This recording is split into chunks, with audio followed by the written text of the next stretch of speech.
huge milestone has happened for me personally. Alan, thank you. Thank you for being our first paid subscriber to the channel. 2 weekends ago, I was driving to Dave's house. Dave's wife was cooking us Neuro, and I got a notification in my email. Went to check it, and I could not believe what I read. Alan is our first paid subscriber. I never thought we would monetize this channel this early in the game, even though we've been kind of doing this for a long time on and off. It's just not something I imagined that could happen. And we've been wandering the desert blind for a while, especially more recently as I've been doing a lot more solo content, and I wasn't sure of the direction.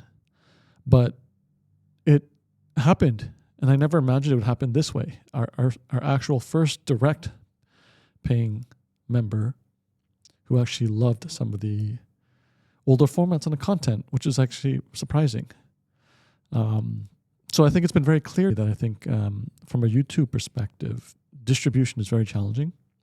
I think there is inherent value that we are providing for a community, and we just kind of need to connect the dots. And that's just getting good at using the platforms that we are currently on, which is primarily YouTube now and Spotify, but with a heavier focus on YouTube. And it was crazy. I read it and I couldn't process it immediately.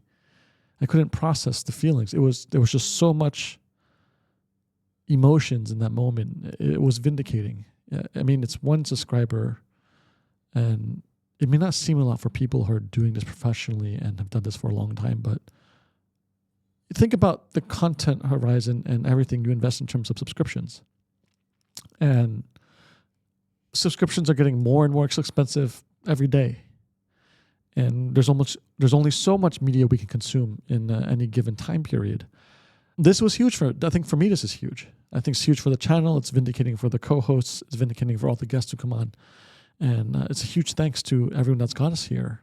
And a huge thanks to our first subscriber, which we'll always remember. And I think it's really important because it shows that the stuff that we've been doing consistently actually was valuable. And we didn't need to change it too much, but maybe doing a little bit extra work to reach out to more people so they can find the content. And I think that's going to be part of the challenge going into 2025, continuing the format in a more structured way now. So clearly, at least we have the biggest green flag of where we should go, right? We have a paying customer now. And he specifically said he liked episode 50, which is the recent episode. Interesting enough, we're not a political podcast, but it just so happens we have two Americans in Malaysia. We have a Malaysian. We have a former Chinese guy who's now Singaporean, who's super well connected across Asia. And this kind of mix does provide, I guess, different insights or questions or views to explore. And episode 41 was very nice too, because that was old EOA work. And that episode was the last episode I'd done for EOA before I decided to fully transition to LLB and continue that kind of format. So I'm going to keep trying to get these kind of formats on the show going into 2025. I think from the LLB perspective, we will try to get Dave and Jangan and June together as much as we can, but everyone has kind of full-time jobs, so it's challenging. So I will try to work on a solution where we could have Dave and June, who are in Malaysia, live in the studio, and try to get Jangan through remote to see if we can make that seamless. And for more of the kind of EOA work, I think what I have a hypothesis is that this older generation of entrepreneur, the kind of guys who kind of built up Asia, right? So from the families from post-World War II onwards to the guys who are very successful now, I think there's a lot of stories, a lot of lessons, a lot of things we can learn from them.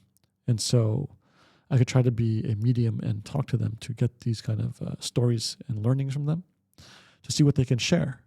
And hopefully it's a different perspective. And so I think that's what I mostly wanted to say. Just to close out, I never thought this would happen again, right? As like I said it earlier. I always thought it would be monetizing from AdSense, the traditional way on YouTube, right? 500 subs, which we're slowly ticking there. I think if I can continue to continually make good long-form content and cut out the best parts for short term, we could get to the 500 members goal by next year for sure.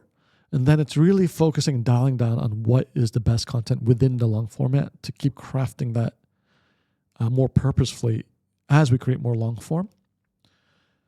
And to make it more polished so that it reaches a wider audience. And then we can get to the 4,000 hours watched, which is, I think, the super challenging part. It's putting out high quality videos in a very specifically YouTube optimized way. And so that's just kind of where we are at the channel. And I just wanted to say thank you to Alan. It means the world. And thank you for your support. And hopefully we can get more. Then it just fuels the fire, gives us more clarity, and we can keep providing more content that informs, entertains, is unique, different, that adds value for the community. Thanks, guys.